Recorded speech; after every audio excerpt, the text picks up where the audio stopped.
Gulistan news में आप सभी का स्वागत है। आपके साथ मैं पूजा पांडे। बुलेटिन की शुरुआत करते छत्तीसगढ़ की खबरों के साथ।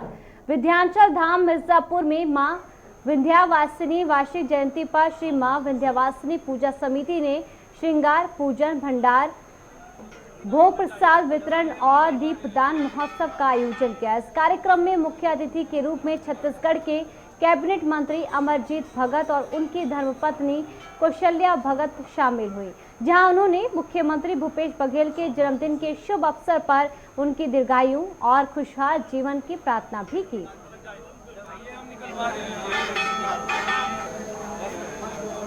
तो तस्वीर ये आपको रायपुर से दिखा रहे हैं, जहां पर विंध्याचल धाम मिर्जापुर में मां विंध्यवासिनी धार्मिक जयंती पर श्री मां विंध्यवासिनी पूजा समिति ने श्रृंगार पूजन भंडारा भोग प्रसाद वितरण और दीपदान महोत्सव का आयोजन किया। कार्यक्रम में मुख्य अतिथि के रूप में छत्तीसगढ़ के कैबिनेट मंत्री अमरजीत भगत और उनकी धर्मपत्नी कौशल्या भगत शामिल हुए।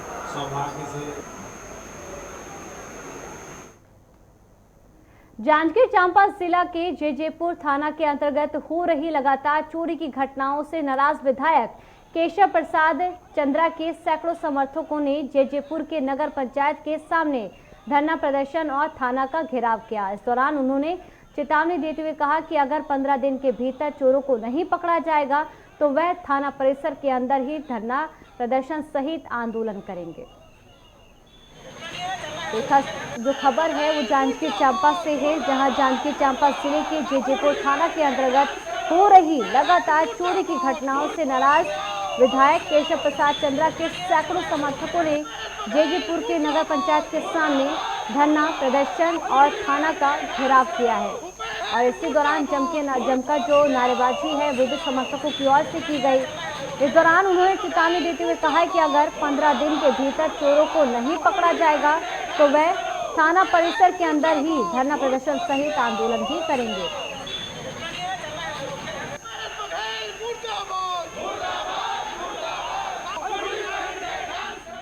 है 15 दिन में कुछ नहीं हुआ तो इससे बड़ा आंदोलन होगा।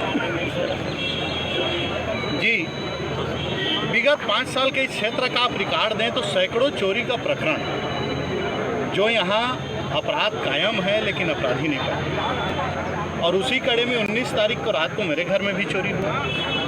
2 तारीख को मेरे निज सहायक के घर का ताला टूटा और अभी 2 दिन पहले जयजेपुर के पार्षद की दुकान का ताला टूटा। पुलिस चाहे जितना भी बोल दें हम सक्रिय हैं, हम काम कर रहे हैं, लेकिन ये उजागर करता है उसकी निष्क्रियता को। और जब क्षेत्र के लोग आंदोलित हो गए, अपने आप को असुरक्षित महसूस करने लगे तो ये आंदोलन का रूप आया। और ये आंदोलन ऐसे नहीं आया, हमारे कार्यकर्ता लोग पहले थाना में ज्ञापन दिए। 12 तारीख को यहाँ से 100 लोग जा कर के एसपी साहब को, जिला के कलेक्टर साहब को ज्ञापन दिए। फिर भी इनकी सक्रियता हमको कहीं नज़र नहीं आई। अगर सक्रियता रहता, गश्त करते तो मेन रोड पे जो है जयजेपुर में अगला ताला नहीं टूटता। और ये दुर्भाग्य की बात है कि जयजेपुर थाना का प्रभारी, उसके थाना में कितने स्टाफ हैं और कितने की कमी है ये बता पाने की स्थिति पे नहीं है। ऐसे पुलिस अधिकारी से हम कैसे उम्मीद करें कि हमारी जान, हमारा माल, हमारा सम्मान, हमारा अधिकार सुरक्षित है और यहाँ अधिकारी बेखौफ ढंग से नहीं घूमेंगे। इसलिए आज का ये आंदोलन था। और जो जन सलाह आया है इस बात को सिद्ध भी कर रहा है कि पुलिस के विरोध में कितना आक्रोश है। और 15 दिन में अगर ये नहीं करते हैं कोई काम, चोरों को नहीं पकड़ते हैं, तमाम कम से कम एक समीक्षा तो कर लें इनके पास कितने अपराध है जिसमें अपराधी नहीं पकड़ाए हैं। आज तक ये थाने में भी नहीं हुआ। थानेदार को बदल दिए, उनको पुरस्कृत कर दिया गया, बलौदा का थाना प्रभारी बना दिया गया एक सब इंस्पेक्टर को। तो इस तरह के जो काम हैं, पुलिस से जनता का विश्वास इसीलिए उठ रहा है, इनके कृत्य के कारण उठ रहा है। 15 दिन में अगर ये जांच नहीं करते हैं तो माननीय हमारे नेता, प्रदेश के प्रभारी माननीय रत्नाकर साहब ने 15 दिन के बाद उग्र आंदोलन की चेतावनी दी है। और हम उस दिन पंडाल लगा करके कोई खर्चा नहीं करेंगे, बल्कि इस थाना के पंडाल में बैठ करके यहीं भोजन करके उस आंदोलन को निरंतर जो है जारी रखेंगे। कबीरधाम जिले के पंडरिया ब्लॉक के नया खैर झिट्टी सेवा सहकारी समिति के प्रबंधक शत्रुघ्न चंद्राकार के ऊपर 17 लाख रुपए गबन करने का आरोप लगाते हुए किसानों ने कलेक्टर से जमा किए पैसा वापस दिलाने और सोसाइटी प्रबंधक पर कार्रवाई करने की मांग की है। वहीं अब इस मामले को गंभीरता से लेते हुए कलेक्टर जनमेजय महबूबे ने तत्काल जांच कराने का आदेश दे दिया है और सही पाने पर सोसाइटी प्रबंधक पर कार्रवाई करने का भरोसा भी दिया है।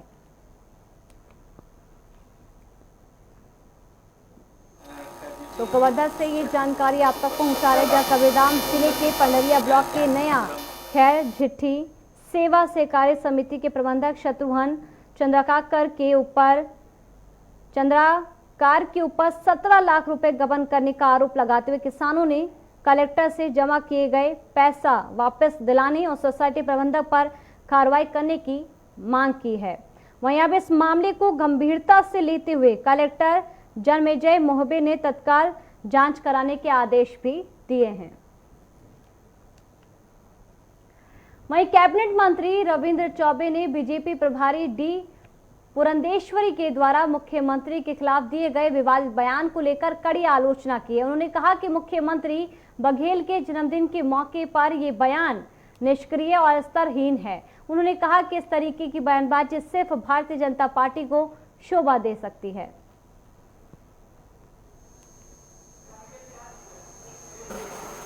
हमेशा जिस तरीके से बयानबाजी करती हैं, मातृशक्ति का हम सम्मान करते हैं, उनके खिलाफ मैं कुछ नहीं बोलना चाहता, लेकिन निकृष्ट और स्तरहीन राजनीति का बयान हमने उसको महसूस किया।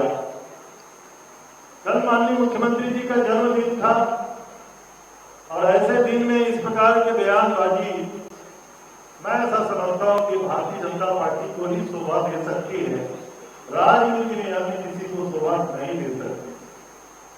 3 मुद्दे हैं मित्रों उनके। एक तो बेरोजगारों की बेरोजगारी की स्थिति, दूसरा प्रदेश में रोजगार के अवसर के बारे में वो बात कर रहे हैं, और तीसरा वादा खिलाफ, सरकार की वादा खिलाफ। मैं तो उनको सलाह देना चाहता हूं, ये तीनों मुद्दों को लेकर के अपने ही झंडे में दिल्ली की सरकार के खिलाफ उनको आंदोलन करना चाहिए। 2 करोड़ लोगों को रोजगार देने का वादा किसने किया? कैबिनेट मंत्री रविंद्र चौबे ने आज कांग्रेस मुख्यालय राजीव भवन में बीजेपी के द्वारा बेरोजगारी को लेकर हो रहे प्रदर्शन को लेकर प्रेस कॉन्फ्रेंस की। इस मौके पर कैबिनेट मंत्री डॉक्टर शिव कुमार डहरिया, प्रभारी महामंत्री अमरजीत चावला, विभाग के अध्यक्ष सुशील आनंद शुक्ला सहित कांग्रेस के वरिष्ठ नेता मौजूद रहे। वहीं कैबिनेट मंत्री रविंद्र चौबे ने बीजेपी पर आरोप लगाते हुए कहा कि बीजेपी की ओर से जो कैंप चलाया गया है वह पूरी तरह से फ्लॉप है और आज का प्रदर्शन निरर्थक है।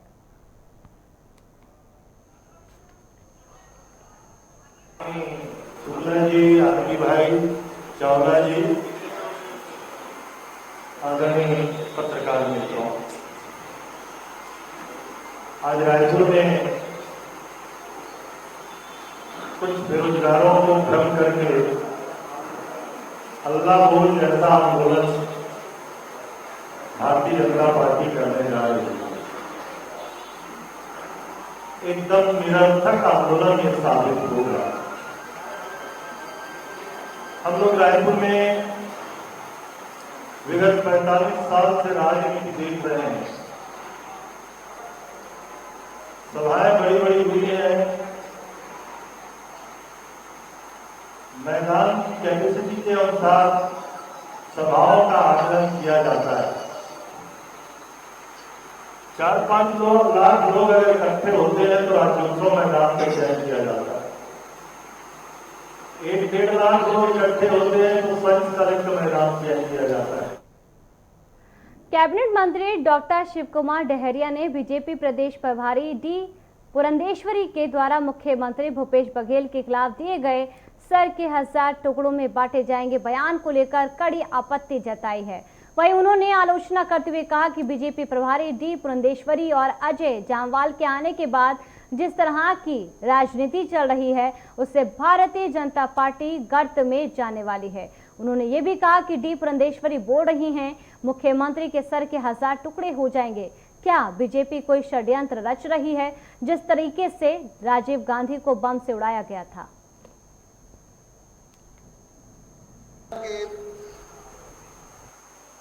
दुर्गावती पुरंदेश्वरी और जयमाल जी के आने के बाद जिस तरह की राजनीति भारतीय जनता पार्टी में चल रही है, निश्चित रूप से भारतीय जनता पार्टी गर्त में जाने वाली है।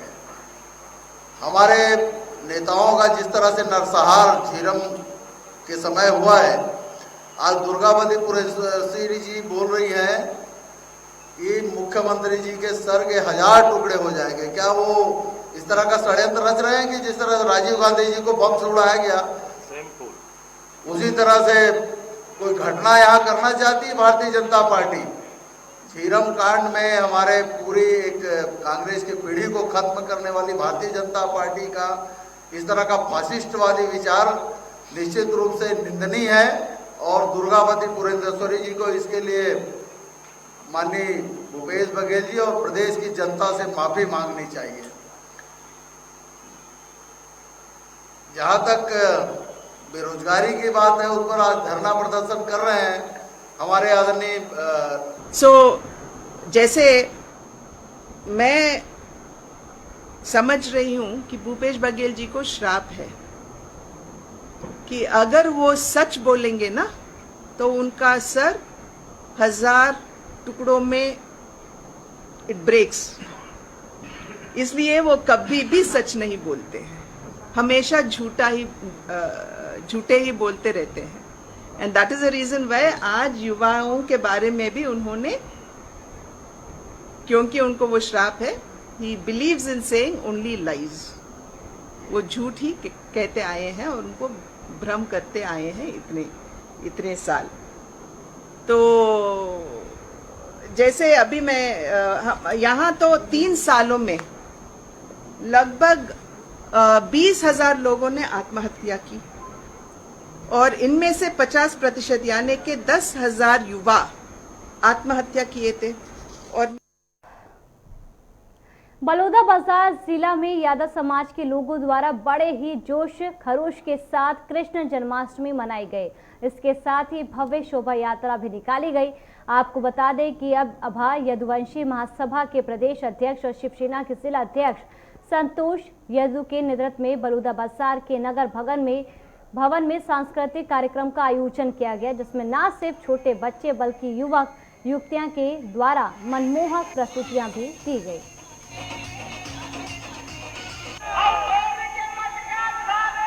तो देखिए, श्री कृष्ण जन्माष्टमी के पर्व पर ये शोभा यात्रा जिसमें तमाम लोगों की मौजूदगी नजर आई। आपको जानकारी दे दें, बलौदाबाजार जिला की तस्वीर है जहां यादव समाज के लोगों द्वारा बड़े ही जोश के साथ कृष्ण जन्माष्टमी मनाई गई। इसके साथ ही भव्य शोभा यात्रा भी निकाली गई। आपको जानकारी दे दें कि अभा यदुवंशी महासभा के प्रदेश अध्यक्ष और शिवसेना के जिला अध्यक्ष संतोष यादव के नेतृत्व में बलौदाबाजार के नगर भवन में सांस्कृतिक कार्यक्रम का आयोजन किया गया, जिसमें न सिर्फ छोटे बच्चे बल्कि कई लोगों की मौजूदगी नजर आई। बीजेपी के द्वारा बेरोजगारी को लेकर किए जा रहे हल्ला बोल आंदोलन में शामिल होने बीजेपी युवा मोर्चा के राष्ट्रीय अध्यक्ष और सांसद तेजस्वी सूर्या रायपुर पहुंचे। इस मौके पर युवा मोर्चा के कार्यकर्ताओं ने ढोल नगाड़े और फूल मालाओं के साथ उनका जोरदार स्वागत किया। वहीं उन्होंने भूपेश बघेल पर निशाना साधते हुए कड़े तेवर में कहा कि Bhupesh Baghel, your time is up, packs your bag and leave for home. इसके साथ आगे उन्होंने कहा कि छत्तीसगढ़ के युवाओं ने भूपेश सरकार को उखाड़ फेंकने का संकल्प लिया है।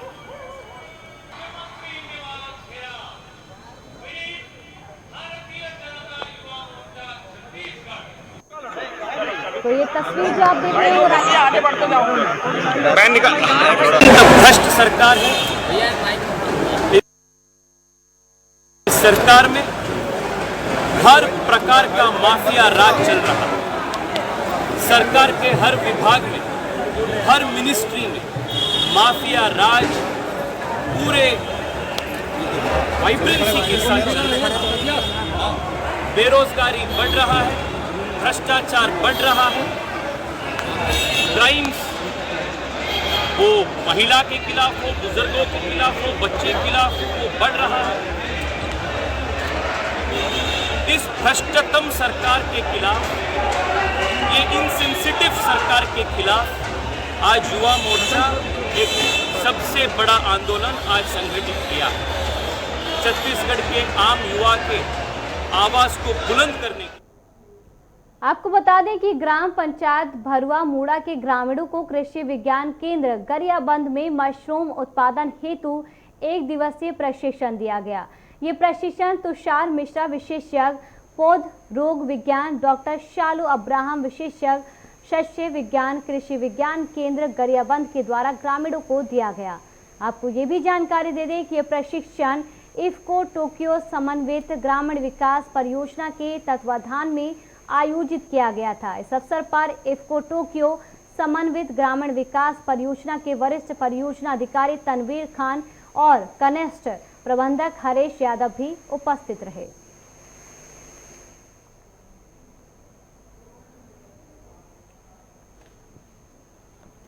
छत्तीसगढ़ अधिकारी कर्मचारी फेडरेशन द्वारा केंद्र के समान महंगाई भत्ता और गृह भाड़ा भत्ता को लेकर अनिश्चितकालीन धरना प्रदर्शन किया जा रहा है। इसी क्रम में नगर निगम के अधिकारी कर्मचारी भी निगम परिसर पर ही मंगलवार को हड़ताल पर बैठ गए हैं और अपनी मांगों को लेकर आवाज बुलंद कर रहे हैं। आपको बता दें कि निगम में हर दिन काफी संख्या में लोग अपने किसी न किसी काम के लिए पहुंचते हैं, लेकिन काम नहीं होने से लोगों को मायूस होकर वापस लौटना पड़ रहा है। निगम कर्मचारियों के हड़ताल पर चले जाने से निगम के कई काम प्रभावित भी होने लगे हैं। मैं अनिल वाजपेयी, अध्यक्ष स्वायत्त शासी कर्मचारी संघ नगर निगम रायगढ़। 270 मांगों को लेकर अनिश्चितकालीन हड़ताल पर है। पहला, केंद्र सरकार के समान महंगाई भत्ते का लाभ दिया जाए। दूसरा, महंगाई भत्ते वर्तमान 7वां वेतनमान के अनुसार गृह भाड़ा भत्ता दिया जाए। इन 270 मांगों को लेकर हम लोग अनिश्चितकालीन हड़ताल पर हैं। तो हम लोग अनिश्चितकालीन हड़ताल पर हैं। शासन को पत्र दिया जा चुका है और जब तक मांगे पूरी नहीं होंगी तब तक हम लोग हड़ताल जारी रखेंगे। और एक बड़ी जानकारी यूपी बीजेपी को मिला नया प्रदेश अध्यक्ष। ये बड़ी जानकारी यूपी से भूपेंद्र सिंह चौधरी बने हैं यूपी के नए अध्यक्ष। यूपी बीजेपी के नए अध्यक्ष बने हैं भूपेंद्र सिंह चौधरी। भूपेंद्र सिंह चौधरी को यूपी की कमान सौंपी गई है। पश्चिम यूपी के बड़े जाट नेता हैं भूपेंद्र सिंह चौधरी और यहां पर पश्चिम यूपी को साधने के लिए भारतीय जनता पार्टी और प्रदेश सरकार ने बड़ा फैसला लिया है। प्रदेश अध्यक्ष अब भूपेंद्र सिंह चौधरी को बनाया गया। इससे पहले ये कमान स्वतंत्र देव सिंह के हाथ में थी, जो कि 16 जुलाई को 3 साल का उनका कार्यकाल जो है वो पूरा हो चुका था और जिसके बाद ये मंथन किया जा रहा था ये जिम्मेदारी किसे दी जाए, जिसके बाद सबसे बड़ा चेहरा, सबसे बड़ा नाम भूपेंद्र सिंह चौधरी का आ रहा था। और क्योंकि इसलिए पश्चिम यूपी को भारतीय जनता पार्टी और प्रदेश सरकार को साधना था। भारतीय जनता पार्टी का मेन फोकस यहां पर 2024 लोकसभा चुनाव है। दिवाकर हमारे सहयोगी सारा जानकारी के साथ जुड़े हैं जो कि जानकारी देंगे। दिवाकर, भूपेंद्र सिंह चौधरी को यूपी की कमान दी गई है, अब प्रदेश अध्यक्ष बनाए दिए गए हैं। क्या लगता है सीधे सीधे यहाँ पर लोकसभा चुनाव के दौरान पश्चिमी यूपी को साधने के लिए पूरी प्लानिंग बना ली है यूपी ने और बीजेपी ने? निश्चित तौर पर जो है वो उत्तर प्रदेश के बीजेपी के अध्यक्ष के नाम बना हुआ था, वो अब से कुछ देर पहले वो सस्पेंस खत्म हो गया है और पश्चिमी यूपी के जाट नेता भूपेंद्र चौधरी को उत्तर प्रदेश बीजेपी का नया अध्यक्ष बनाया गया और निश्चित तौर से उनके अध्यक्ष बनने से जो 2024 का जो रण है लोकसभा का, उसको साधने की पूरी कोशिश भारतीय जनता पार्टी कर रही है। क्योंकि वो भूपेंद्र चौधरी पश्चिमी यूपी से आते हैं, पश्चिमी यूपी के जितने जिले हैं उनमें काफी अच्छा खासा प्रभाव है, काफी जमीनी नेता माने जाते हैं, संगठन पर उनकी काफी पकड़ है। वो पहले भी एमएलसी रह चुके हैं, दोबारा फिर से वो जो है एमएलसी जो है जिनसे बनाए गए, साथ ही साथ वो कई बार क्षेत्रीय अध्यक्ष रहे हैं, जिला अध्यक्ष भी रहे। तो भारतीय जनता पार्टी के संगठन का उन्हें काफी लंबा अनुभव है, तो उसी का लाभ लेते हुए भारतीय जनता पार्टी पार्टी ने उन्हें जो है आज यूपी बीजेपी के प्रदेश अध्यक्ष पर नियुक्त किया है। और पहले से भी ये माना जा रहा था, सुबह ही आज गुलिस्तान न्यूज ने खबर चलाई थी कि दोपहर बाद आज भूपेंद्र चौधरी के नाम की घोषणा होगी, और गुलिस्तान न्यूज की उसी खबर पर जो है आखिरकार मुहर भी लग गई है और भूपेंद्र सिंह उत्तर प्रदेश के बीजेपी के नए अध्यक्ष बन गए हैं। जी ठीक है दिवाकर, देखिए पश्चिमी यूपी को सीधे सीधे भारतीय जनता पार्टी ने यहाँ पर साधा है, पर अगर हम स्वतंत्र देव सिंह की बात करें और भूपेंद्र सिंह चौधरी की बात करें तो स्वतंत्र देव सिंह के नेतृत्व में, स्वतंत्र देव सिंह की अध्यक्षता में कहीं ना कहीं यूपी में भारतीय जनता पार्टी को मजबूती मिली है। हाल फिलहाल में विधानसभा चुनाव हुए और उनके नेतृत्व में ही देखिए किस तरह से जो परफॉर्मेंस है, जो प्रदर्शन है पार्टी ने किया है। क्या लगता है इसी चुनौती को पार कर पाएंगे भूपेंद्र सिंह चौधरी? क्या कुछ बड़ी जिम्मेदारियां, क्या कुछ बड़ी चुनौतियां उनके सामने? देखिए पूजा, निश्चित तौर पर के पास के सामने जो सबसे बड़ा रण होगा वो 2024 का लोकसभा चुनाव होगा। लेकिन क्योंकि उत्तर प्रदेश में मुख्यमंत्री पूर्वी उत्तर प्रदेश से आते हैं, उप मुख्यमंत्री जो है वो पूर्वी उत्तर प्रदेश से आते हैं, तो निश्चित रूप से अब संगठन का जो बड़ा पदाध्यक्ष का है वो पश्चिमी यूपी को दिया गया है। तो इससे कहीं ना कहीं भारतीय जनता पार्टी एक तरफ क्षेत्रीय समीकरण भी साध रही तो जातीय समीकरण भी साध रही, क्योंकि किसान आंदोलन जो है वो पश्चिमी यूपी का जो केंद्र रहा था, पश्चिमी यूपी के जो किसान है वही किसान आंदोलन में सबसे ज्यादा जो है आगे आए थे। तो उसको लेकर के कहीं कहीं जो किसानों के बीच फाइट बनाने की कोशिश भी भारतीय जनता पार्टी ने की है। और इस प्रकार ये तो भूपेंद्र चौधरी जो कि जाट नेता है, उनके जरिए भारतीय जनता पार्टी ने कई जातियों और कई क्षेत्रीय समीकरण साधने की कोशिश की है। साथ ही साथ 2022 के जो विधानसभा के चुनाव रहे उसमें सबसे ज्यादा नुकसान अगर किसी क्षेत्र में हुआ है तो भारतीय जनता पार्टी को पश्चिमी उत्तर प्रदेश में ही हुआ है। चाहे सहारनपुर ले लें, बिजनौर ले लें, अमरोहा ले लें, ये कई ऐसे जिले रहे जहां भारतीय जनता पार्टी को उतनी सफलता नहीं मिल पाई जितनी सफलता वो मान रही थी। तो इसी को लेकर के कहीं ना कहीं पश्चिमी उत्तर प्रदेश को भी ये साधने की कोशिश की गई। और क्योंकि भूपेंद्र चौधरी इसी क्षेत्र से आते हैं तो निश्चित रूप से अब जाट नेता को जिम्मेदारी देने के साथ ही भारतीय जनता पार्टी ने एक तरफ पश्चिमी यूपी को साधने का काम किया, तो दूसरी तरफ कहीं ना कहीं किसानों के बीच भी अपना और फाइट बनाने की कोशिश है। कि अब भूपेंद्र सिंह चौधरी के हाथों में इतनी बड़ी जिम्मेदारी तो संगठन ने, पार्टी ने दे दी है, उनके आने पर ही किस तरह का जो असर है पार्टी में और प्रदेश में देखने को मिलेगा आने के साथ ही? देखिए निश्चित तौर पर भूपेंद्र चौधरी एक अनुभवी नेता है, शांत स्वभाव के नेता है और निश्चित रूप से पार्टी लाइन के नेता माने जाते हैं, निर्विवाद नेता रहे। कभी इस तरीके का उनका कोई बयान नहीं आया है जो भारतीय जनता पार्टी की लाइन से हटके हो, और उन्हें संगठन का एक लंबा अनुभव भी है। तो निश्चित तौर से ये सभी चीजें भूपेंद्र चौधरी के अंदर है जो पार्टी के संगठन को आगे बढ़ाने का काम करेंगे। तो निश्चित तौर पर भूपेंद्र चौधरी जहाँ एक तरफ जो है पश्चिमी यूपी को भी साधने का काम करेंगे, तो वही निश्चित तौर से भारतीय जनता पार्टी की पैठ उत्तर प्रदेश में और आगे बनाएंगे। और निश्चित रूप से अगर बात हम प्रमुख रूप से पश्चिमी यूपी की करें, क्योंकि पश्चिमी यूपी में 1.5 दर्जन सीटें ऐसी हैं लोकसभा की जहां पर भूपेंद्र चौधरी का बहुत अच्छा खासा प्रभाव है। तो यहाँ भूपेंद्र सिंह चौधरी के हाथ बड़ी जिम्मेदारी, उन्हें यूपी का प्रदेश अध्यक्ष बनाया गया है। अब ये देखना होगा कि स्वतंत्र देव सिंह के नेतृत्व में जिस तरह से पार्टी ने मजबूती पाई है, क्या ऐसी ही मजबूती भूपेंद्र सिंह चौधरी भी पार्टी को दे पाएंगे और उनके आने पर किस तरह की तस्वीरें प्रदेश में और संगठन में, पार्टी में देखने को मिलेगी। एक बड़ी जानकारी सामने आ रही है, तो इस दौरान बड़ी जानकारी का रुख करेंगे। हिमाचल चुनाव को लेकर आम आदमी पार्टी की तैयारियां तेज हो चुकी हैं। हिमाचल विधानसभा चुनाव नजदीक है। हिमाचल दौरे पर पंजाब के सीएम भगवंत मान, तो हिमाचल दौरे पर है पंजाब के सीएम भगवंत मान। राजधानी दिल्ली के डिप्टी सीएम मनीष सिसोदिया भी उनके साथ मौजूद हैं। हिमाचल के लोगों को आप सरकार ने दूसरी गारंटी दी है। तो विधानसभा चुनाव हिमाचल प्रदेश में नजदीक है और आज दो की जो जोड़ी है, राजधानी दिल्ली और पंजाब, यानी राजधानी दिल्ली के डिप्टी सीएम मनीष सिसोदिया और पंजाब के सीएम भगवंत मान की मौजूदगी वहां पर है। जैसा दिल्ली में कामयाब अरविंद केजरीवाल जी की अगुवाई में हेल्थ सिस्टम चल रहा है, जैसा पंजाब में हम शुरू कर चुके हैं हॉस्पिटल, आम आदमी क्लिनिक, डिस्पेंसरियां,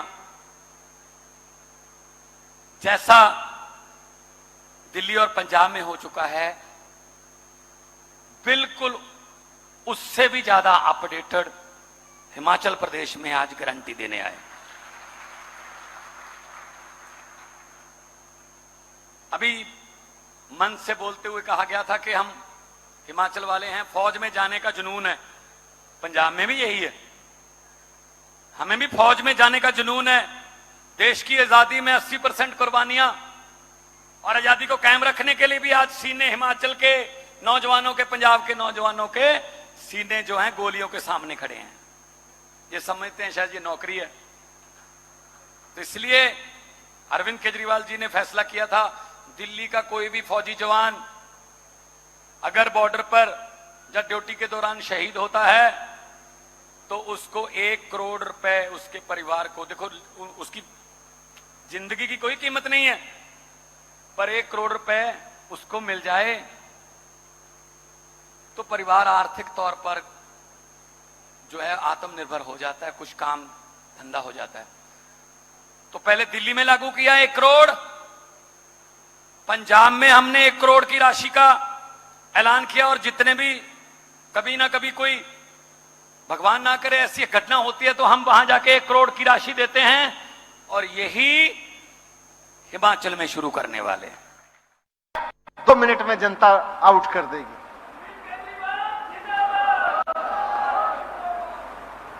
आज पिछले 7 साल से दिल्ली में अरविंद केजरीवाल जी के नेतृत्व में में दिल्ली सरकार काम कर रही है। वहां शिक्षा पे काम किया है, स्वास्थ्य पे काम किया, रोजगार पे काम किया, महंगाई से लड़ने में लोगों की मदद पे काम किया। इतनी महंगाई में बहुत सारी योजनाएं ऐसी बनाई हैं जिससे महंगाई से लड़ने में मदद मिल रही है। बच्चों की पढ़ाई के लिए ऐसी व्यवस्था कर दी है जैसी 75 साल में कहीं नहीं हुई। आज दिल्ली में हुआ है, अब पंजाब में हो रहा है, और आने वाले समय में हिमाचल में भी होगा। हिमाचल में होगा इसमें। दिल्ली में अभी यहां सुरजीत भाई बात रख रहे थे कि किस तरह से हिमाचल प्रदेश में गांव देहात में, और आपने भी कई लोगों ने पूछा कि गांव देहात में कोई आदमी बीमार हो जाता है तो डोली पे लाना पड़ता है, बीच में मर जाता है। प्रेग्नेंट विमेन अगर बीमार हो जाए तो उसका इलाज नहीं हो सकता, किसी का एक्सीडेंट हो जाए तो इलाज नहीं हो सकता। और इसी के साथ फिलहाल इस बुलेटिन में इतना ही। बाकी खबरों के लिए आप देखते रहिए गुलिस्तान न्यूज। नमस्कार।